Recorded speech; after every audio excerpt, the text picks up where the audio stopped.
Hello everyone and welcome to this week's roster review. Today we're going to look at the US Open Championship Finals winning Drukhari list.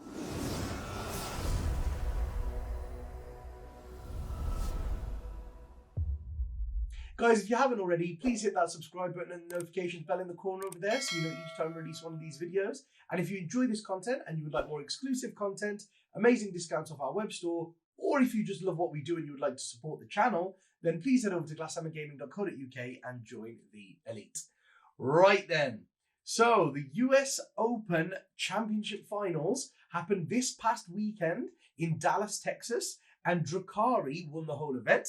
I flew out there. This is the Drukhari list that I took, and I managed to get the win, which was really cool. Had luck on my side, of course, and that's why. You know, a little bit of luck, a little bit of skill.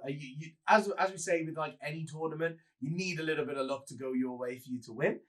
So yeah, this is the list that I won with, and I'm going to walk you through it. And you know, as always, we'll look at the list, how it works, how we can tackle it and what it struggles against, and any modifications that we could possibly make to the list. So let's start off with what's in the actual list. The list itself consisted of 2 patrol detachments. Now, the reason that they were both patrols, I know I could have put all of them in a spearhead or in a vanguard and stuff like that and made different characters get different abilities by doing that. But the reason that you go all patrols is because you get the CP refund if a Drukhari army consists purely of only patrol detachments. Then none of them cost any CPs, which is massive. Normally, if you take an army that's got 3 patrols in it, you'd be paying, one of them would be free if your warlord was from it, and then the other 2 would cost 2 CPs each. So, you know, you'd start the game on 8 CPs without buying any extra warlord traits or relics or anything. However, my army was 2 patrols, and because it's purely patrols, they were all free and didn't cost me any command points, which is a massive buff in itself. So, first of all, both patrols were artists of the flesh. I want to start off by saying that. And that is a Homunculus Coven detachment, basically, then, at that point. And all Homunculus Coven units in those detachments reduce damage by 1. So if you hit me with a damage 3 weapon, the damage is reduced to 2. And if you hit me with the damage 2 weapon, then the damage is reduced to 1. Now, the reason why that is so good is because, A, there's loads of 3 and 2 damage weapons in the game right now, and B, if you hit me with a 2 damage weapon and the damage is reduced to 1, when I take my insensible to pain saves, my 5 up feel no pain, essentially to ignore damage, I only have to roll 1 dice because you hit me with damage 2, it gets reduced to 1, so I only have to roll 1 feel no pain. And on a 5+, I ignore that wound as well. So it's like an insanely powerful buff defense-wise. So that's why I take it. The durability of the units in those detachments are really is really, really good. So, first of all, the HQ in that detachment, we have a Homunculus, and he is my warlord because, you know, it's basically a pure Homunculus Coven army. It would make sense for a Homunculus to be my warlord. So he has got the Master Regenesis warlord trait, which means in the command phase, in my movement phase, when he heals a unit, like a Talos or Grotesque unit, they automatically heal 3 wounds, not just D3. Now, the reason why that's so big is quite often you'll have a Grotesque left on a wound, and to just go over to a Grotesque that's on his bottom wound and go, right, you're healed up to max, that's a huge ability. Because normally, without that warlord trait, he can still use the healing ability, but he could end up healing 1 wound. You know, and you don't really want to be in that situation when you go, oh, ability's really done nothing. And there's no other warlord traits that pop out and, you know, hit you in the face and go, oh, yeah, this one is so good. So I think that's the best one to take on Homunculus, just healing your bottom wound Grotesques up to top, and then you're half healing a Talos. Because a Talos, even if a Talos is down to 1 wound, it means he's lost 6, and you can just bring half of those back straight away. And it's hard to take 6 wounds off a Talos. So I think that's a great warlord trait. It just adds to the durability of your army even more, which is what the army is built around, is durability. Then his relic is the Animus Vitae. I really like the Animus Vitae. Basically, it only really works for you mostly if you use it in turns 1 or 2. So essentially, turn 1, you want to advance this forward. And in turn 2, you want to move and throw the grenade, if possible. Because what it does is if you score a hit with the Animus Vitae, then your whole army treats the battle round as being 1 higher for the power from pain table. So if you manage to hit that grenade in turn 1, then it means you can advance and charge from turn 1. And if you hit it in turn 2 when your army because normally advance and charge, then you get +1 to hit in combat. So massive buffs. Those two are massive buffs. So you want to throw that grenade in turns 1 or turns 2. So that's what he's all about. Then there are 3 units of Wracks in this patrol detachment. 1 unit of 16 Wracks and 2 units of 15 Wracks. And all of them have got 1 factor. And we'll look at what they do in the how it works section. Then we also have 2 units of 5 Grotesques with Monstrous Cleavers and the Gauntlets. That's 2 units of 5 Grotesques. Then we also have 2 units of 3 Talos. They look so cool, by the way, the models. 2 units of 3 Talos with Heat Lances, Ichor Injectors, and Macro Scalpels. That's what they're all armed with, all 6 of them. Then in the second patrol detachment, which is also Artists of Flesh, the HQ choice, we have a Master Succubus. I love that model. I think it's so cool, so dynamic. And also, she's a badass in the game. So we've got 1 Master Succubus, and being a Master Succubus means that she can move 6 inches in any direction when she consolidates. So she can charge into something, and as long as she doesn't base them, she can charge into something, fight, and then consolidate 6 inches in any direction. So she could come out of combat with them and tag something else that your opponent doesn't want tagged or something like that. So she's very tricksy and very versatile. So that's why you take her. She has got the Competitive Edge Warlord trait, which allows her to have an extra round of attacks for every attack that doesn't go all the way through to the inflict damage step. And also she's got the Triptych Whip because it gives her 3 extra attacks. It's poison 2+, it's -3 AP, and it's flat 2 damage. That's just an insane relic. So yeah, Competitive Edge and the Triptych Whip on her. Then in that detachment, we also have 3 more units of Wracks to be the troops, because they are the most durable, so why would you not take them? And these are 3 units of 5. Now, 1 unit has got an factor in there. The other 2 units are just 2 plain units of 5 to hold backfill objectives, play the mission, and do secondaries for you if they need to. So that's that. Then we have another unit of 5 Grotesques. So now that's our 3rd unit of 5 Grotesques. And we have another unit of Talos. But this, unfortunately, is a 2-man Talos unit. Couldn't quite fit that 9th Talos in there. So we've got 2 Talos in that detachment as well in the Spearhead. So that's what's in the actual list. They are armed exactly the same as the other Talos. So again, 2 Heat Lances each, Macro Scalpel, and the Ichor Injector. So that's what is in the army. Now let's have a look at how it all functions together and why the list works. Now, it's always cool when you have a very dynamic list, a list that can move really well, psychic really well, shoot really well, and combat really well. Armies like Grey Knights, Thousand Sons, Eldar, and the likes. Now, this is not one of those armies. It doesn't have a bucket ton of options. It has got a few options, got limited options, but it is very, very good at those limited things. Now, first of all, the list primarily works off survival. You want to be durable, very, very hard to kill, and you want to be able to move on to objectives and play the mission very, very well. That's how this list works. So that's why you've got the big Talos units, the Grotesque units, and big units of Wracks as well, so you can go onto objectives and be hard to shift off them. That's the whole idea of it. Now, the 3 little units of 5, they're literally, they're the ones that sit at the back on your home field objective and hide there all game. That's what they're there for. The others all go forward. That's why you want them to be big units and tough and, survivable, because they're going to play the mission, and it's going to be very hard for your opponent to move them off objectives. And when they get there, they hit like a brick in combat too. The things that your army lacks is psychic powers. You don't really have any psychic powers in this. And also shooting. You don't really have any shooting. You've got a few Heat Lances. You've got 8 Talos worth of Heat Lances, but that is it. That is all the shooting in your army. It doesn't shoot very well. And also, the reason that you have the 1 factor in each rack unit, well, in 4 of the rack units, is because there's a really cool trick for them. So you can fire and fade. I believe it's called Never Stationary now. But it used to be called Fire and Fade, I think.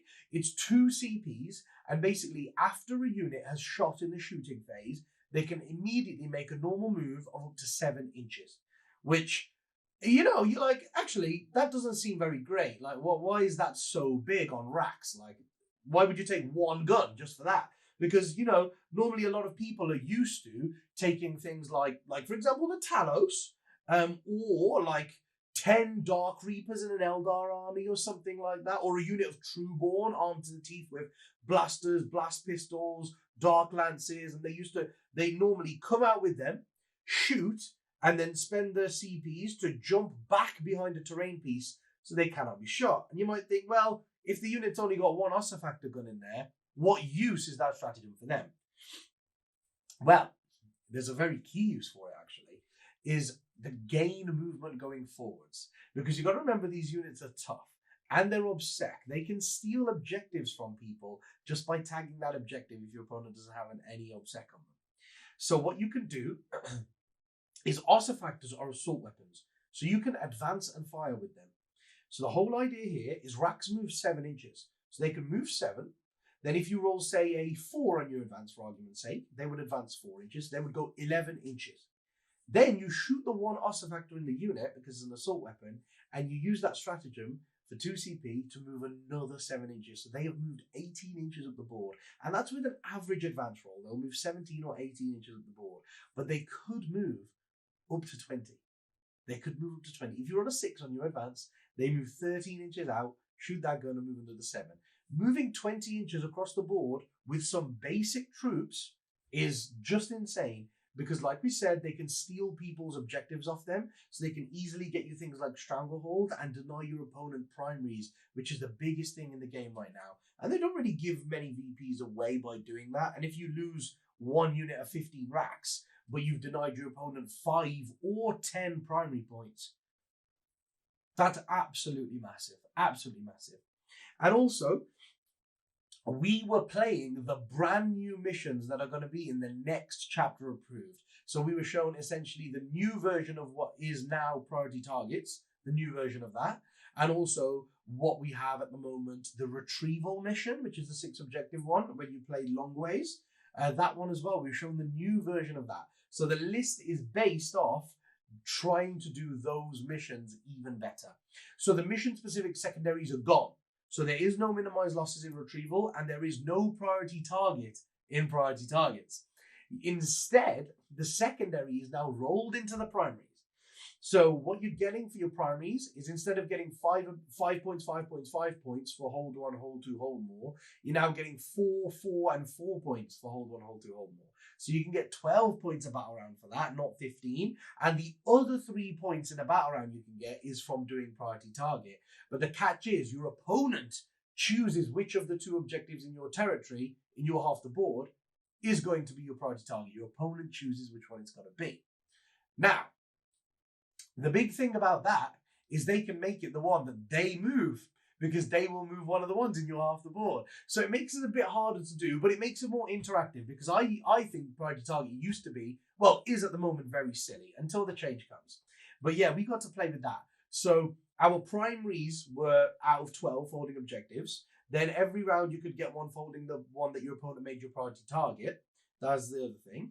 And then the important thing about that is, now in those missions, you don't have a good secondary to do. You don't have a good mission-specific secondary to do anymore. So your army has to be able to do 3 other secondaries. And that's what this list can do really well. It could do Stranglehold very well. It can do the Retrieve data, which is now Retrieve Nakmund data. And it can do To the Last very, very well. So you could do Stranglehold, you can do Nakmund data, or Raise the Banners, whichever one's going to be better for you in which game. And then also To the Last. So I can reliably take 3 secondaries, even though the mission one is gone. So that's another strength of this army. Then you've got the buff off the Homunculus, which is one of the biggest things, here durability wise. So Wracks are normally toughness 4, Grotesques are normally toughness 5, and Talos are normally toughness 6. But if they are within 6 inches of the Homunculus, they get +1 toughness. Now, having your basic troops, your basic 8-point rack troops on toughness 5 is huge. Most of the anti-infantry guns in the game are strength 3 or strength 4. Now, strength 4 guns go from wounding these guys on 4s to wounding them on 5s, which I don't need to tell you how big of a change that is.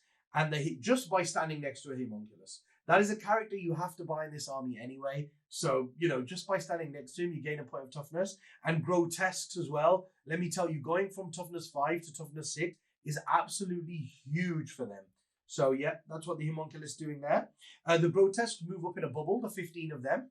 along with the Talos. And you know, you in most games, what I actually find, even though the Talos move quicker than the Grotesques by an inch, you normally want to move the Grotesques out front first, and then you want to have the Talos just behind them to counterpunch, like have their heat lances shooting and then counterpunch anything that comes for the Grotesques. And the brilliant thing about it is it takes the board very, very well. So you're going to move up, go around the board. Your only CPs that you're going to spend are the Never Stationary to move 7 inches after shooting, and then also you're going to want to interrupt in combat because the whole list is built around combat, like we said earlier. It's got a little bit of shooting and then mainly combat. The whole thing is built around combat. And also full rerolls to wound. I believe it's called Torturer's Craft. It's a 1 CP strat for Wracks and a 2 CP strat if your Wrack unit is over 10, or if you're using it on a Talos or Grotesque unit. But 2 CP to have full rerolls to wound in combat when their profiles are so good is insane. Like the Grotesques. The Grotesques have 5 attacks a model. From turn 3 onwards, turn 2 if you throw the grenade, they are hitting on a 2+. So 25 attacks from unit 5, hitting on a 2+, that gives you like 21 hits. And then their strength 5, -2, flat 2 damage. And every 6 to wound is -3 AP. So, and when you've got full rerolls to wound on them, they can take out things like Dread Knights and toughness 7 vehicles and stuff. Even toughness 8 vehicles that are winning on 5s, like an Imperial Knight, you'd be winning them on 5s with rerolls. Now, if you just quickly look at the math on that, you know, you hitting with a unit of 5 of them, you'll get 21 hits. And then you go, right, I am winning a Knight on 5s, which is not ideal, but you go, I have 21. I should get 7 5s. There's 7 wounds. Then I'm re-rolling the other 14. I should get another 5. So actually, I've done 12 wounds. And I've done 5s and 6s. So out of those 12 wounds, 5 of them should be 5s. And 6 of them should be 5s, and 6 of them should be 6s. So the ones that are 6s are actually AP -3, and they only get a 6-up save against that. So the Knight should fail 5 6-ups and 4 5-ups. So 9 should go through, and these Grotesques should actually take 18 wounds off a Knight, and that's just for their points, man. 175 point unit, 3/4 kills a Knight just because you used a 2 CP stratagem. It's insane combat potential from this army. And just building on that as well, the Talos are no jokes either. When they go in, they can make 1 attack each with their macro scalpel. No, they make all their attacks with that. They can make 1 attack each with their Ichor Injector, and that Ichor Injector is really good, especially from turn 3 onwards, or turn 2, like we say, for the Animus. When they hit on 2s, man, when they're hitting on 2s with those Ichor Injectors, you normally hit with all of them, like normally. So you get 3 attacks basically from the unit when they go in. And then they hit on a 2+, and they do D3 mortal wounds if they hit, which is very powerful. I mean, especially against some of the elite units in the meta right now. And, you know, a lot of people are taking things like 5 Celestian Sacrosancts, 5 Vanguard Veterans, 5 Incubi, and those kind of units. Like, they could be devastated, you know, these elite units, and things like Scarabacle Terminators, Death Shroud Terminators. You go, oh, look, I've got 3 hits on you. That's an average of 6 mortal wounds. When you do 6 mortal wounds to an elite unit, that's no joke, man. That really hurts them. They lose a lot of points when they lose 6 more, you know, when they take 6 more wounds, elite units do. And then on top of that, they also get 4 attacks each with their macro scalpel, which is strength 7, -2, 2 damage. And again, -3 when you roll, you know, when you roll 6s. So they do a lot of damage as well. Now, what I would say is when you go into things that are toughness 6 or lower, the Talos are better with the, full rerolls to wound stratagems.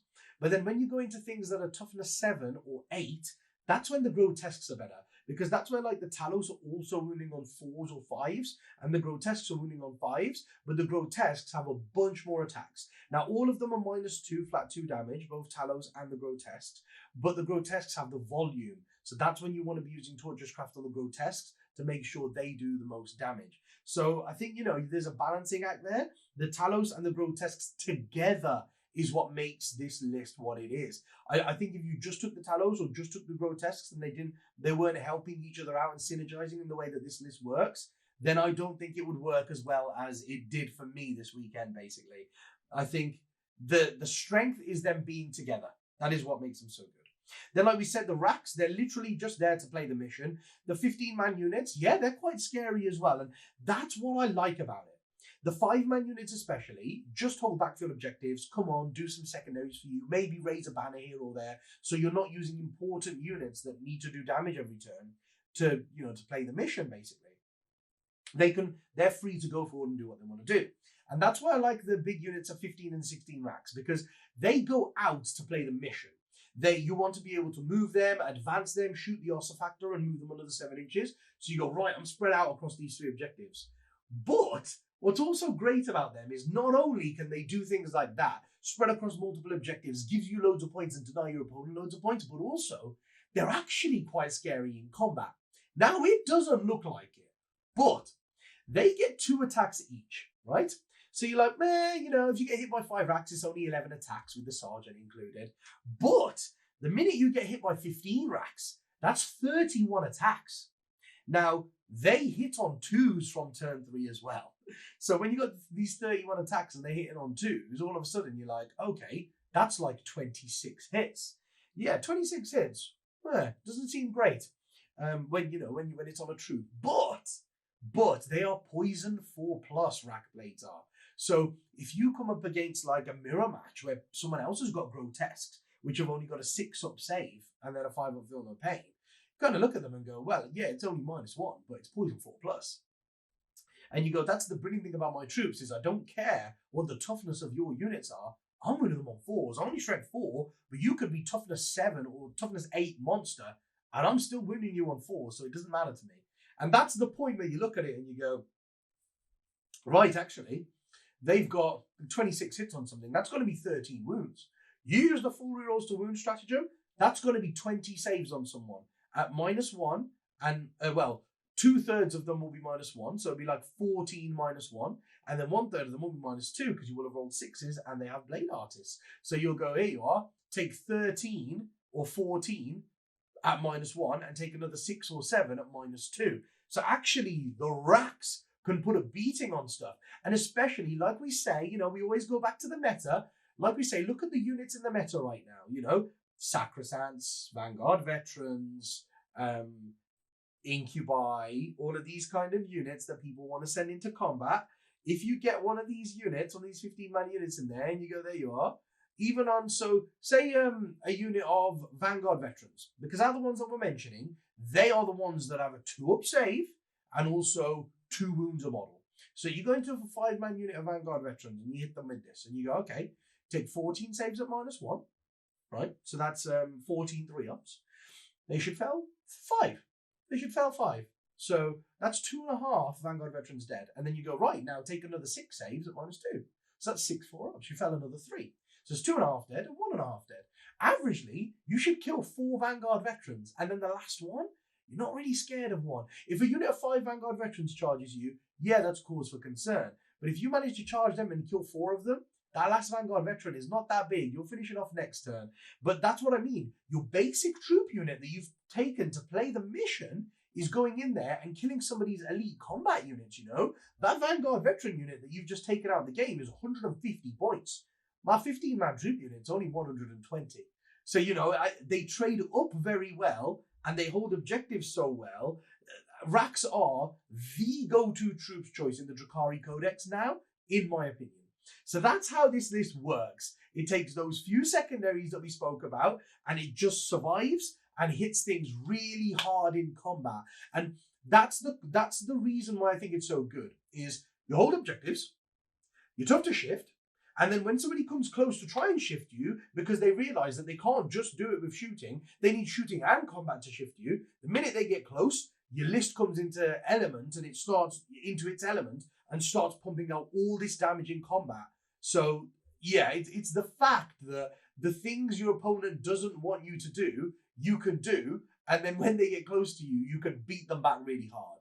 So, like we said, the long range damage off this list is not very high. It just relies on surviving on objectives and then batting people off when they come back. And it does that very well. And, sometimes you can go on the offensive, If you're holding a couple of objectives and most of your army's in the middle of the board, if your opponent is like sort of in that reach where their guns are only 18 to 24-inch range and they come out and try and shoot you, when your army is moving 7 or 8 inches and then you're advancing and then you're charging, you can actually go very far with these. So you can normally go from the middle of the board and to right inside your opponent's deployment zone charging in a turn. So, you know, it's not slow. And that's another key thing about this, is it's deceptively quick. So that's how all of it works. That's the those are the stratagems it uses, just 2 or 3 different stratagems. That's where its strengths come from, and that's how it plays the mission. Now let's have a look at a couple of things that it struggles against, or things that we can do to counter it. So there are 2 things, guys, that this army struggles with right off the bat.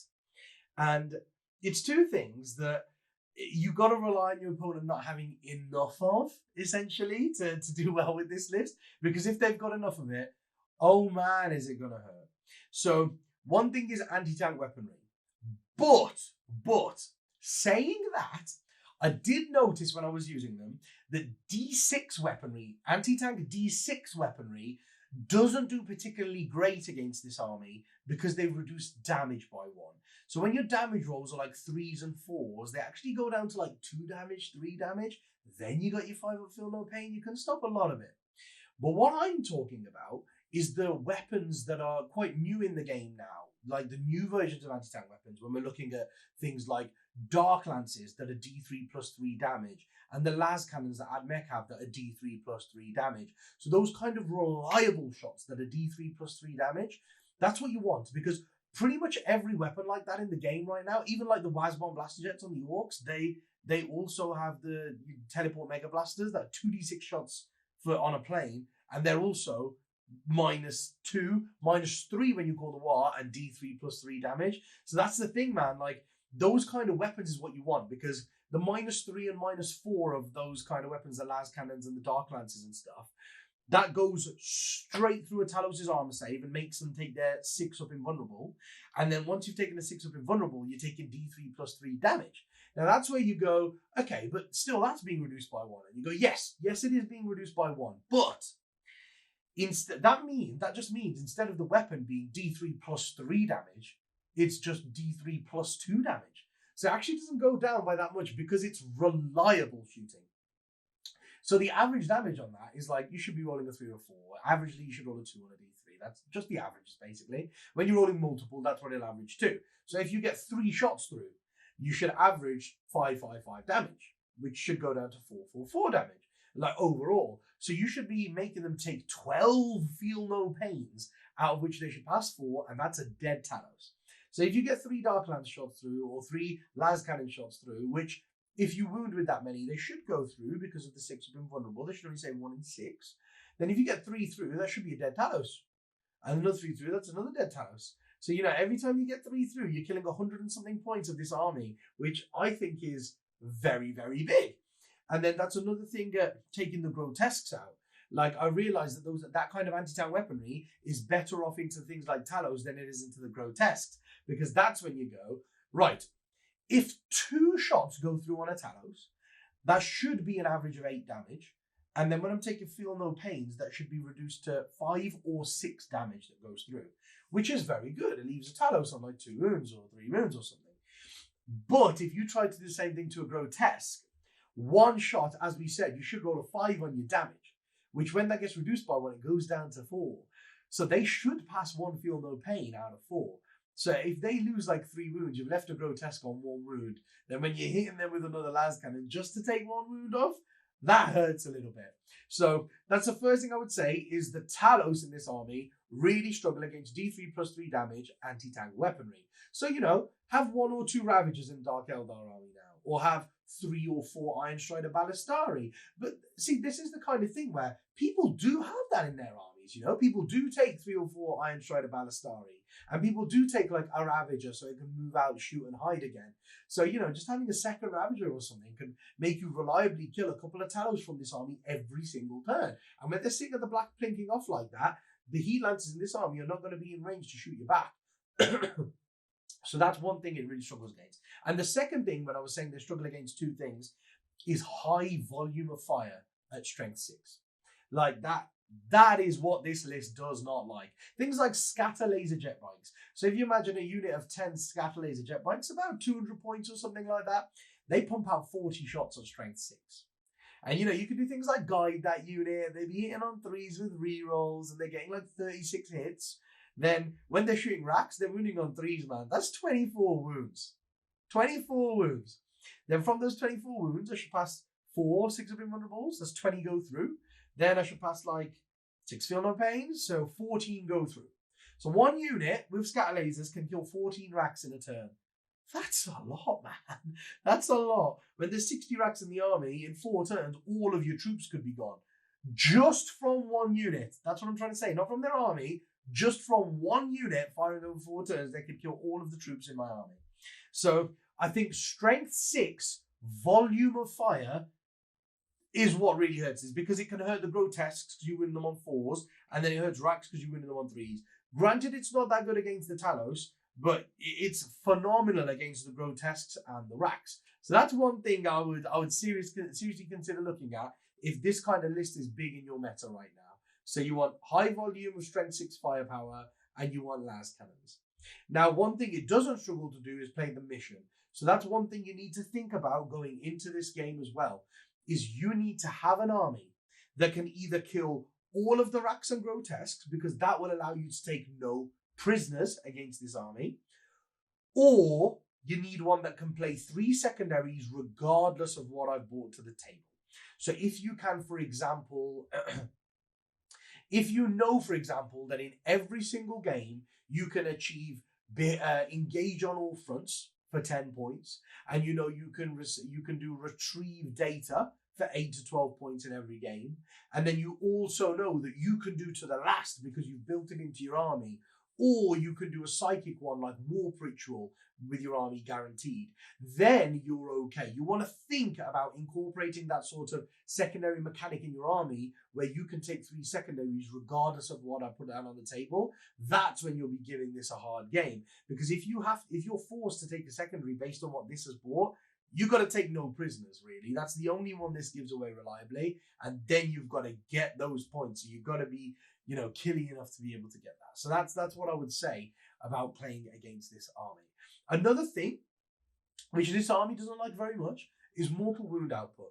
Things like Thousand Suns, where one Psyker can pump out 9 mortal wounds. This doesn't like that very much. Now, I know I've got Feel No Pain in this army, so I will be ignoring a third of mortal wounds that come through. But what they're doing is they're getting around the toughness. Toughness 6 and toughness 7 on the majority of this army is where its survivability comes from. The fact that people have to wound you on high rolls. But you will eliminate so much of that just by making it take mortal wounds. And this army does not like taking mortal wounds.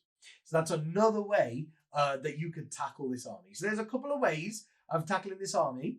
One common misconception is OBSEC units. Now, OBSEC units won't really go very far against tackling this army because of the 3 big units of Wracks. They can normally out-OBSEC you on some parts of the board, and in other parts of the board, the things that people have that are OBSEC, I'm not going to stand up to 5 Grotesques charging them and having full rolls to wound. So I don't think OBSEC troops is like a big counter to this army. I think this one actually can play into OBSEC troops fairly well.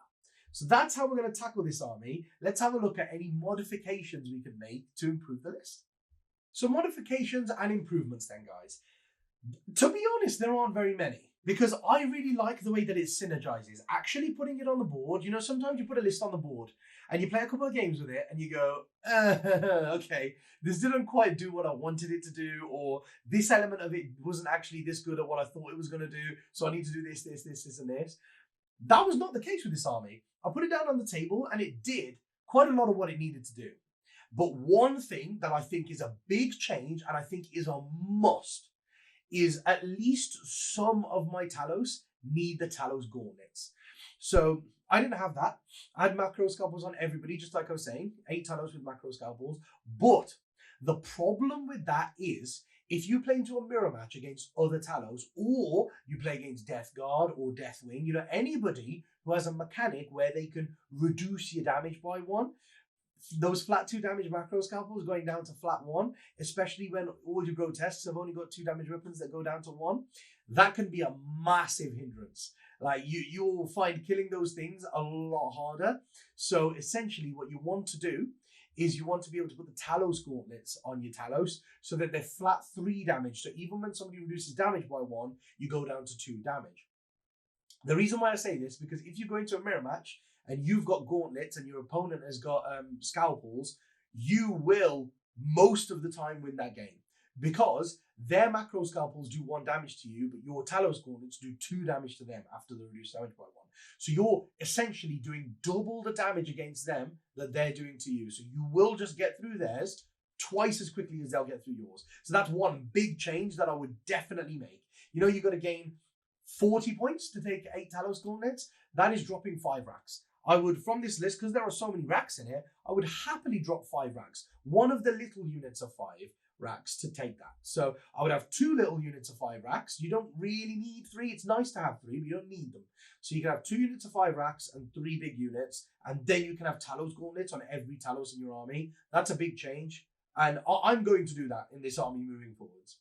The other change, which I'm not sure if it's better or if it's not better. In some situations it will be better, in some situations it won't. So this is like something that's player preference, really. So I really like my Master Succubus. I think she does loads and loads of damage, and I think she's definitely worth that for 95 points. And I love the fact she can bounce around 6 inches when she consolidates in any direction. So she is a must for me. But there is another option that I can see in her place, which is also very good. And that is an Archon. If you take an Archon with the Ancient Evil Warlord trait, which is the Fight Last Warlord trait, that can also be equally as good as the Succubus. Because quite a lot of the time, you don't just want to charge with 1 unit from this army, especially because it's all combat based. You actually want to charge your opponent with multiple units at the same time.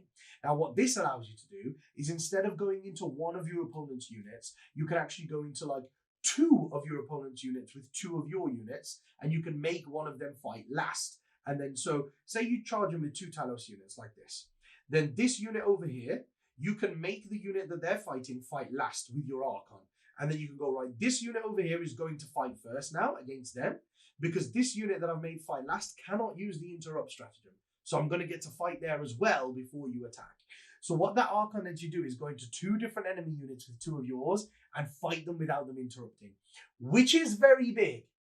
Now, the reason why I prefer the Succubus is I thought about it and I went, right, well, if I'm going to go into 2 units, the chances are 1 of those units could be beefy enough to kill a Talos or Grotesque unit. But then the other one might kill like a Grotesque or half a Talos. So if you fight in the right order and you fight against the thing that could do big damage to you first, then if they interrupt with the other unit and they only kill half a Talos or 1 Grotesque, you don't really mind that much. That's actually okay. And then I've got a Succubus because of that. But some armies, in some games, there will be armies that can do a lot of damage on multiple fronts. And in those games, the Archon would be better. So I am really undecided on the Archon versus Succubus argument. Now, the other thing you could do to get that Archon in is drop a couple of Wracks. Now, that Archon, I believe, is 70 points or 75 points, which is 9 Wracks and an Ossa factor. Dropping 9 Wracks from the army could be quite big. But on the other hand, if you look at it, it could be the same as dropping the 5-man unit we were talking about. But then, then you've got to find the points for the Talos gauntlets. So, it can get quite pricey. But if, say, you were going to keep the macro scalpels and you weren't going to drop the gauntlets, you could drop that 5-man unit, but you could drop the 5-man unit that has the Ossa factor, keep the other 2 5-man units. Then the other 4 Wracks, you could drop 1 each from the 15-man units and 2 from the 16-man unit. So your 15, 15, 16 would go down to 14, 14, 14, which isn't that big of a change, actually. And then you drop 1 unit of 5 with an Ossa factor, and you could get both the Archon and the Succubus in the same list together. And that can change games. So that is something I would definitely look at as well. Right, guys, I hope you've enjoyed this roster review. I hope you've learned a lot. That was my thinking behind why I'm going to take this list. I saw the new missions that we were allowed to see, 2 of them. I saw that this is a kind of build that can play those missions exceptionally well. And then I kind of looked at with what guys I knew were coming, which other players I knew were coming to the tournament.